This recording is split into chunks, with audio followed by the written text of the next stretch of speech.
One thing of beauty, but at the same time, there's never been an ugly win. So we'll take it. And thought the second half was much better than the first half. The first half we came out, got off to a real slow start. I thought the energy level was not there, but we had some guys that came off the bench and really picked it up. The group that did it the other night: Ja'Cory Williams, Manuel Watkins, Anton Beard, Moses Kinsley. Those guys came and gave us some great energy, and then of course we're playing a lot of combinations. So then you saw the rhythm of the game kind of go in other directions too. And when you shoot that many free throws that was shot tonight, it's like telltale signs of last year, where teams were shooting 70 and 80 free throws, and it really disrupts the rhythm of the game. But let's give Pittsburgh State some credit. They came in and they really did a good job of attacking us, and it went to the second half that we really started doing a much better job of limiting them to one shot and taking advantage of our size. I thought we started going attacking the basket a lot more.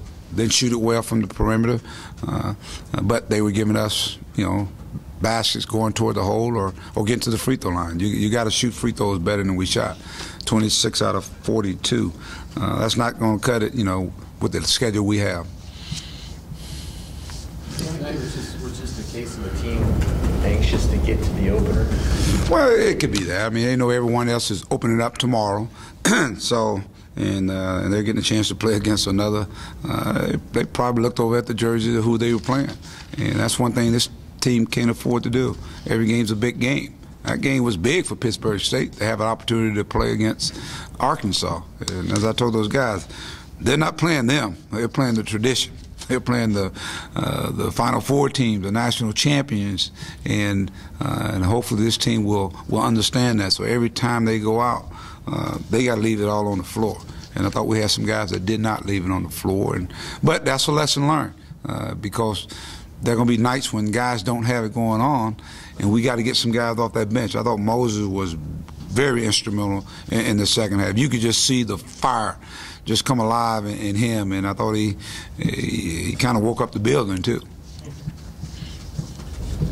Mike, are the slow starts, are they bothersome? No, I don't think. I said again, you got to remember we're playing a lot of combination, and so what those two games do is give me an opportunity to get some data, get some feedback, and see which direction we want to go. I mean, you look at a guy like Ja'Cory, he continues to bring the energy. We got to be a team that's going to hang our hats on our defense, and so with any team, you got to have balance. You're going to have some offensive guys. You're going to have some more guys that are inclined to defensive guys. You got guys that got to rebound the basketball. We're going to be a team that's going to be one of the best teams in the country. We got to have 5 guys rebound the basketball that are on that floor. We got to have 5 guys that are defending as a team. It can't be 3 or 4 guys, because what teams will do, they will exploit you and find the weak link. So that's the process we're going to be going through, and just finding those core guys are going to be those core guys, and it might surprise you, even as we talk about some of the guys that have been here, the experienced guys. I'm looking for hungry guys, and we got some hungry guys over there on that bench. I said again, Manuel Watkins, you look at those guys. Even the young fellow Nick Babb, I think he's going to be a good player. Jabril Durham, who I know will help this basketball team. He got in foul trouble, and so he's got to learn at this level. The arm bar, the hand check, they're going to call that. Just considering what officiating like on the road and concerned about committing this many fouls. We'll get better from it. I think that's the key there. That's why you play these games, so you can. It's one thing to bring officials in and blow your practices, and of course they don't have to listen to my officiating anymore. But now you bring in the officials that we're going to see and see how they call, and now they got an understanding now what can and can't happen in a game. Is there such a thing as too much depth, and is that something you could run into with a team like this, trying to balance? That's a good problem to have. That's a good problem to have, because there are going to be nights when guys don't have it going on, and there's somebody sitting there looking me straight in the eye and say, "Coach, I can help you." And I've seen them guys in practice day in and day out, And so for me, it's great to see a guy like Emmanuel Watkins come in and just put his impression on his game. Moses Kinsley, Ja'Cory Williams, even we're talking about Keaton Miles the other night. And I think Anton Beard just brings us a toughness that you got to have some Dobermans. You got to have some of those. And we got to get more guys that are in that mode. And so and the sooner we do that, then the sooner I think we really have an opportunity to excel and be an excellent team. Do you feel like you guys are ready to start the real season? What was that? Do you feel like you guys are ready to start the regular season? Yeah, I mean, we got no choice, Bob. It's here. I think they are. I think our guys are. I think, the games just take on a different mindset when you start playing the games, especially the games for keeps.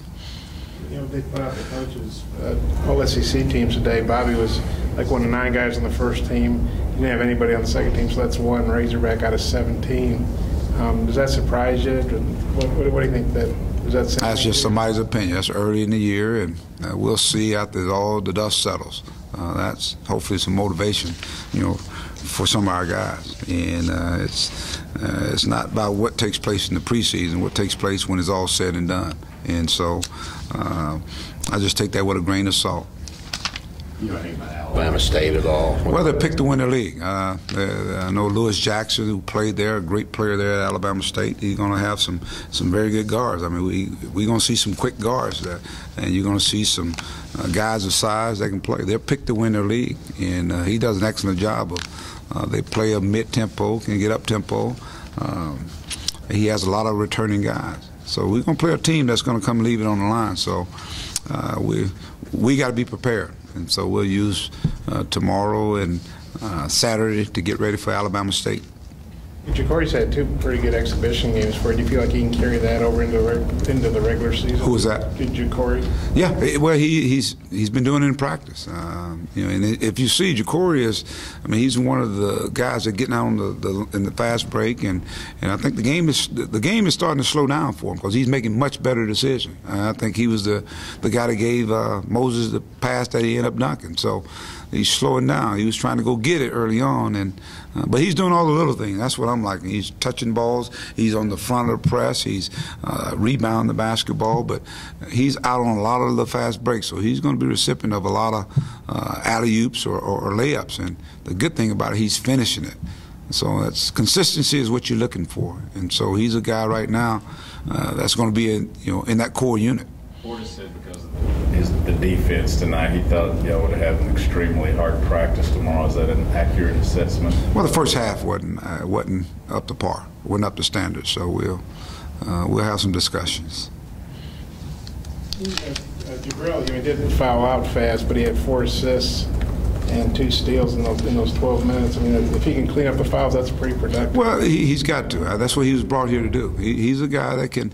I think he makes good decisions with the ball once he gets in the lane, and we got to have somebody who can penetrate in there and find those guys. He's got a nice little pull-up, but I'm glad to see he's trying to focus in on the defense. So the fouls he got, at least he was trying to play defense there. Now he just got to clean it up, as well as our whole team. We can't put teams on the line 29, 30 times, in a game, and that comes sometimes we get kind of overzealous. We try to steal the basketball. We get a couple, and so that's learning to understand. It's the pressing game or the trapping game or scrambling game, whatever you want to call it, is not feast or famine. I mean, you got to make the subtle adjustment. If they're burning you on some things, or they're calling it one way, we got to. Sometimes maybe we don't trap, maybe we switch. And I thought we did that pretty good in the second half. So it's still a learning process for this team.